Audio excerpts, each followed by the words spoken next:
Today I'm going to share some double inlay die cutting.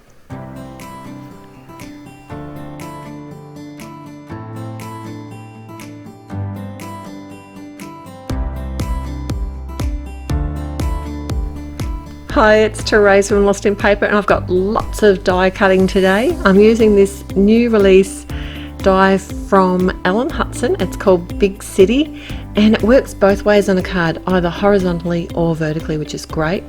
It just cuts out a cityscape, and these sort of dies are really versatile in so many different projects.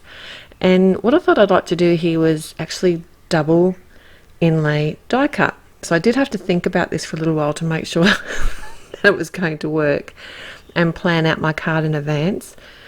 I've started with the 110-pound piece of Nina white cardstock, which is cut to the same size as my card front. I've worked out where the placement of my die is going to go across this whole panel, and I did actually do, you can see here I used a template that I'd already cut out of some cardstock just to help me line that up exactly where I wanted it, and then I did remove that before I'm going to run it through my die cutting machine. Now I did initially use the 110-pound cardstock because I was going to pop the whole panel up on a card, but I did change my plan along the way, so I could have just as easily used the 80-pound in retrospect. I've got two pieces of bright coloured cardstock here. These are just from my scraps. It's bright pink and orange, and I'm recutting these both with the same Big City die, and I'm making sure that I've kind of centered them how they're going to fit on my card. I have lined them up. You probably don't really need to. I just thought it was going to make it easier for me to try and keep things straight when I'm adding it to my card, but it doesn't really matter as long as you've got enough colour there, which I didn't, which is why I had to cut the orange one a second time. I changed my mind and wanted the orange in the sky and the pink as the buildings, so I did have to come back and cut that again so I could use that orange piece as the sky, because it wasn't big enough. The initial piece wasn't quite high enough. Alright, I've joined these together. I haven't actually taped them together, but I have actually just pieced them all together now, and I've added some removable adhesive around both the orange and the pink borders.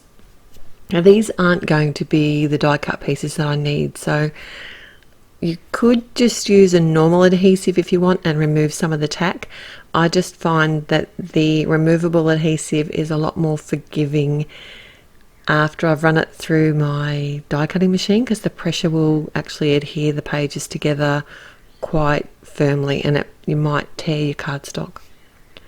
So here's the double inlay technique. So what I've done, I used that removable adhesive to join the two pieces of cardstock together, and I'm now putting my square, it's a half-tone square from Altenew, and I've placed that where I want the piece to be cut through everything, and cross my fingers it's all going to stay in place, and when I run it through my Gemini Junior, that the sandwich is strong enough to cut it, which it was, and you can see I was quite excited about that. If you don't have a Gemini Junior, because these do have a lot stronger cutting power, then you could easily use a Big Shot, and you can get a metal shim if you're finding that the cutting power just isn't strong enough. You can also add cardstock paper or paper shims just to give it that little bit of extra pressure, or you can come in with a craft knife as well. There's lots of other options if you don't have the machine to do it for you, because that Gemini Junior does have a lot stronger cutting power. Especially awesome on intricate dies. I love it. But I still go to my Big Shot as well for certain things. But that's a whole other story.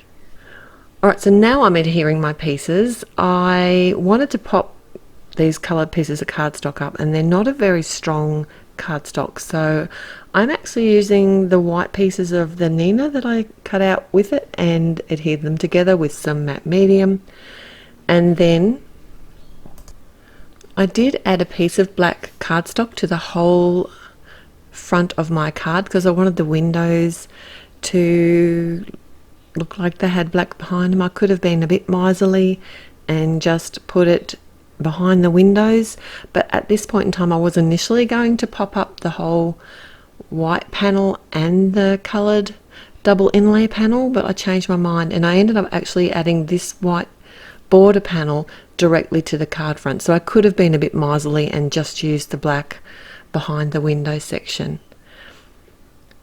The window, what I'm doing here is I'm adhering it together with some Be Creative tape and just making sure not to cover up any of those windows that I've got there.